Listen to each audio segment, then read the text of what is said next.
আজকে তোমাদের সঙ্গে শেয়ার করব আজকে মিশো থেকে নেওয়া একটা কুর্তি। তো চলো দেখা যাক কেমন এসছে, কারণ এক্ষুনি জাস্ট পার্সেলটা এসছে, আমি এখন পর্যন্ত কাটিনি। তো তোমাদের সঙ্গে দেখাবো কেমন এসছে, দেখা যাক। দেখে তো মনে হচ্ছে বেশ ভালোই এসছে। একটা হলুদ কালারের কুর্তি নিয়েছিলাম, তো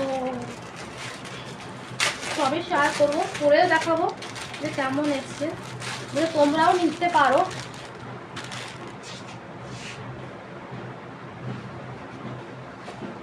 জাস্ট দারুণ এসছে কুর্তিটা। আমি একটু বড় সাইজ নিয়েছি, যাতে আমিও পরতে পারি আর যাতে মাও পরতে পারে। তো চলো একটু পরে দেখাই তোমাদের সঙ্গে। তো দেখো আমি পরে নিয়েছি কুর্তিটা, অনেকটা লুজ এসেছে, কারণ আমার সাইজ হলো এম সাইজ, কিন্তু আমি এল কিনেছি। দেখে নাও তো কেমন লাগছে তোমরা জানিও। বাট আমি বলবো যে কুর্তি তোমরা নিতে পারো, কুর্তিটা কিন্তু খুবই সুন্দর আর খুবই সুন্দর, মানে দেখে বুঝতে পারছো। বর্ডারটা কাছতে দেখে দিই, ডিজাইনটাও দেখে নাও। আর তোমরা ওদের লিঙ্ক চাও, আমি তো লিঙ্ক তো দিয়ে দেবো। আর কেমন লাগছে কুর্তিটা কমেন্ট করে জানিও। আর এরকম ভিডিও দেখতে হলে প্লিজ কমেন্ট করো। বাই, ভালো থাকো সবাই।